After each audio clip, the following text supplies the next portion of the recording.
There's two main reasons as to why community servers hasn't gone to plan as everyone thought they would, and here are those two things. Admin abuse and DDoSing. Admin abuse being at the forefront basically of community servers, because all the high popping servers have admins that are either well respected and responsible and run it professionally and fairly, and then there's the others that admin abuse because they have a power trip that they've got a 100 pop server. Now you may say, what about the other servers where people are wanting to have a community that's on a fair playing level and fair to every player, giving them starts or making it a vanilla server, setting up a Discord, doing trailers, stuff like that, getting the community server out there? What's happened to those? Well, the ones that are like that and get popping have been DDoSed. If you're not familiar of the term DDoSing is target with a distributed denial of service attack. It's basically attacking something and overloading it, or with the term stressing it, so that the service then basically just dies and goes down for the however amount of time this said user that's DDoSing a platform or a service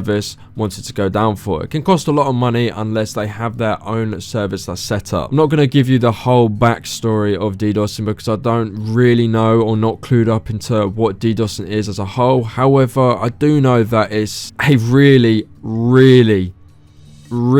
scummy way of trying to promote your server. Now, Cnqr Warfare wiped last week, and we had a VIP system set up, and we had various like black market and all that kind of stuff that we wanted to introduce to the community coming to the server. Now, we had a really successful last wipe, so that this wipe, there was a lot of expectation within the community and players. We had a queued server at one point until it got DDoS, and quite frankly, even though the server was changed a bit, we wanted to try and make it more of a survival based server, which people expressed their dislike to. A lot of the reason as to why it didn't pop off the same as it did last wipe was because it was getting DDoS by either people that were paid to do it, or other people in other community servers within Rust Console that were doing it so they could then try and grab the players from our server to go into their server. And has it worked? There's literally people I get DMing me saying, sorry for leaving your server, I'm joining this server, and I'm pretty sure I've been told by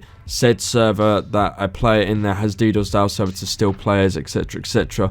It's just been, I can't really explain how dirty this community is and how scummy it is. But this isn't just happening to my server. I can cry about that till the cows come home. However, there's other servers out there such as Mclovincaleb's, who I know for sure got DDoS and was held down, as well as Obie's server. These two people are pretty much the biggest content creators on Rust Console platform, or YouTube wise anyway, and their servers were just DDoS to hell. Like, you could say it was a disconnection or connection issue on Gportal's front, which yes, there is obviously room that it was due to connection issues. However, the main reason for these servers going down is DDoSing. These two have a following, and naturally people are going to go for the people that have a following so they can grab at their players. Now, everything that I have on the DDoSers and basically every message recorded, I've sent to Gportal, and Gportal got back to us talking about legal action that they want to take.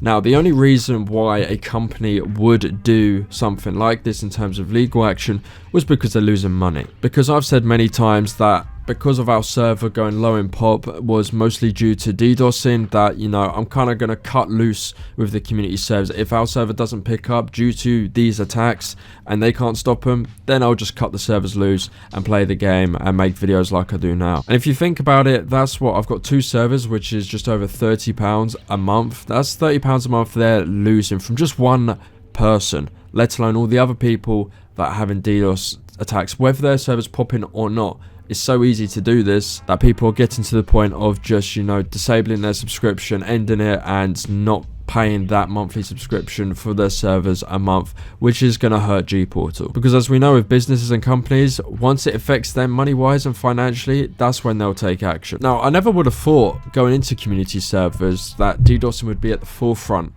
of complaints from people, from admins that I know of across the board on other community servers. You would have thought the primary complaint from everyone would be cheaters, but it just isn't. It isn't actually at all. It's DDoSing, and this is a real problem. And also as well, just to mention that PC had this problem as well when community servers first came out, and I'm pretty sure when that was like at its height, at its peak of people DDoSing each other on servers, that I think there was some action taken where it was a lot harder to DDoS. Could be wrong.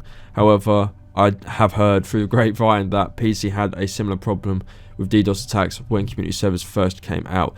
We're only at the first stages, first month or two of community servers coming to this game.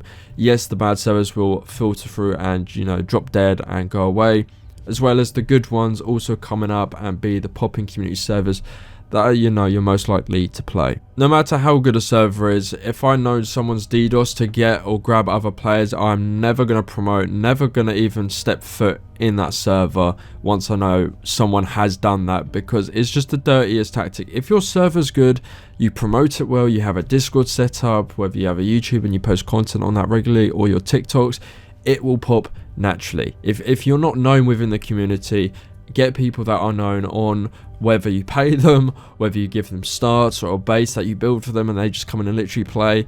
There's ways to just pop your server other than DDoS, and it's the dirtiest, it's the scummiest way that I've known for people to try and, you know, get something to their name. And it's not just affecting me, it's affecting all the other content creators on the platform as well. As I mentioned, Caleb's was down. I don't even know if that's I don't really watch him, but I don't even know if that server's still up, as well as Obie's are still up, but they were going down every second. It was crazy. I was saying to him, I don't think this is a connection issue, I believe this is a DDoS attack. And Gporter won't come out of the blue and say, yeah, your server's being attacked. You have to ask them to be like, look, is our server being attacked? And they will say, yeah, it kind of is, but there's very little solution that's given unless you want to pay for a third party VPN or DDoS protection, even though that isn't guaranteed you to have a more protected server from DDoS and attacks. It's just the way it is at the moment, and you kind of have to deal with that. Yeah, I just wanted to hop on and talk about this issue that is within the Rust Console community at this moment in time. Hopefully it gets fixed, or those pop-in servers just, you know, become at the forefront. If someone says, do you want to hop on a community server, there's about 5 that I just pop in, so people are like, yeah, let's hop on one of them. Whereas, let's say 20 and, you know, people going back and forth from other servers to DDoS and take their servers down. Hopefully there's like a couple that are, you know, are just at the forefront of community servers, and there's none of these attacks, or hardly any of these attacks anymore. But we'll see. Join up the Discord, link is in the description. Comment down below, let's have a conversation about this, what you think about DDoSing in Rust Console and community servers. How's your community server going? Do you need any help with it? Thank you for your support as always, and I'll see you in the next one.